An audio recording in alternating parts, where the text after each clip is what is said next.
ప్రయత్నం చేస్తున్నటువంటి క్రమంలో జగిత్యాలలో కొంత ఉద్రిక్త వాతావరణం అయితే కనిపిస్తోంది.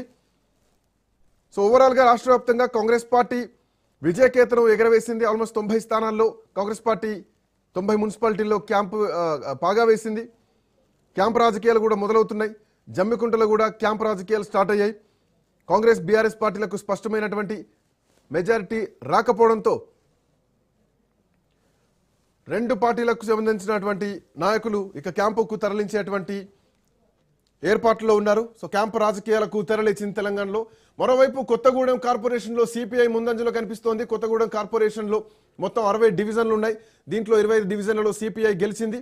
14 డివిజన్లలో కాంగ్రెస్ పార్టీ విజయం సాధించింది. దీనిపైన మరింత సమాచారం మా కరెస్పాండెంట్ నవీన్ అందిస్తారు.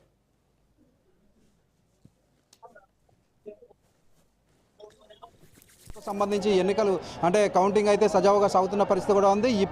ఇప్పటికే అనేక డివిజన్లు కూడా ఇప్పుడు వెల్లడించిన పరిస్థితి కూడా ఉంది. ప్రస్తుతానికి ఇక్కడ అందరూ ఊహించిన దాని ప్రకారం ఏదైతే అధికార పార్టీ అయినటువంటి కాంగ్రెస్ పార్టీ ఎవరి సపోర్ట్ లేకుండా కూడా ఈ యొక్క మేయర్ పీఠాన్ని దక్కించుకుంటుందని అందరూ అనుకున్నారు. కానీ ఇక్కడ సీన్ రివర్స్ అయినట్లుగా కూడా చూడొచ్చు. ఏదైతే మిత్రపక్షాలుగా ఉండి ఎన్నికలలో విడివిడిగా పోటీ చేసినటువంటి కాంగ్రెస్ మరియు సిపిఐ పార్టీలు ఇద్దరు కూడా పోటాపోటీగా ఈ యొక్క వార్డు డివిజన్లను గెలుస్తున్న పరిస్థితి కూడా ఉంది.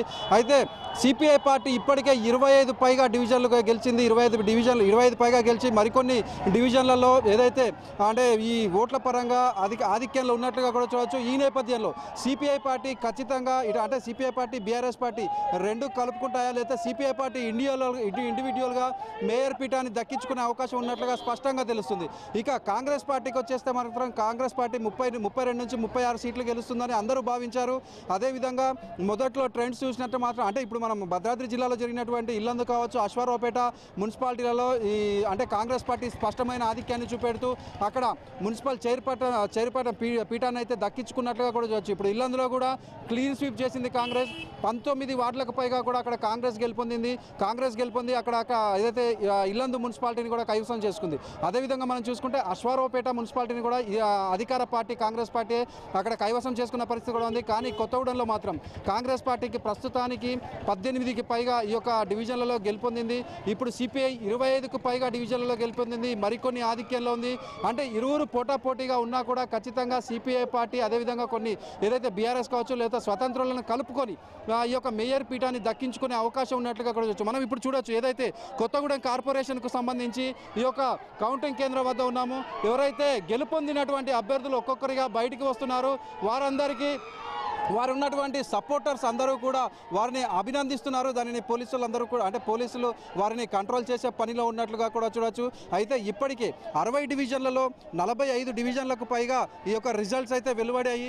వీటిని పట్టి చూస్తే ఖచ్చితంగా ఏదైతే ముందు నుంచి అనుకున్నట్టు కాంగ్రెస్ పార్టీ ఇక్కడ మేయర్ పీఠాన్ని దక్కించుకుంటుంది అని అంటే మొదటి నుంచి ఉంది. కానీ ఇప్పుడు చూస్తున్న దాని ప్రకారం మాత్రం ఖచ్చితంగా సిపిఐ పార్టీ మేయర్ పీఠాన్ని దక్కించుకునే అవకాశం ఉన్నట్లుగా కూడా చూడవచ్చు. అయితే ఇక్కడ చాలా చెప్పుకోదగిన విషయం ఏంటంటే ఇటు కాంగ్రెస్ మరియు సిపిఐ పార్టీలు ఇటు పార్లమెంట్ ఎన్నికలు కావచ్చు అసెంబ్లీ ఎన్నికలలో అయితే రెండు కలిసి పోటీ చేశాయి. కానీ అంటే ఇప్పుడు ఈ ఎన్నికలకు సంబంధించి ఏదైతే విడివిడిగా పోటీ చేసినా కూడా సిపిఐ పార్టీ కొత్తగూడెంలో ఈ విధంగా బలం చాటుకోవడంతో సిపిఐ శ్రేణుల్లో ఒక ఆనందం వ్యక్తం చేస్తున్న పరిస్థితి కూడా ఉంది. మొత్తంగా మనం చూసుకుంటే మొదటి నుంచి మనం అనుకున్న దాని ప్రకారం కాంగ్రెస్ పార్టీ కొత్తగూడెం కార్పొరేషన్కి దూరంగా అడుగులు వేస్తున్నట్లుగా కూడా చూడవచ్చు. సిపిఐ పార్టీ అంటే ఇప్పుడు బీఆర్ఎస్ని కలుపుకుంటుందా లేదా ఒంటరిగా ఈ యొక్క మేయర్ పీఠాన్ని దక్కించుకునే అవకాశం ఉన్నట్లుగా కూడా చెప్పొచ్చు. కెమెరామెన్ మధుతో నవీన్, రాజ్ న్యూస్, భద్రాద్రి జిల్లా. సో అది కొత్తగూడెం నుంచి ఉన్నటువంటి అప్డేట్. సో కాంగ్రెస్ పార్టీకి సిపిఐ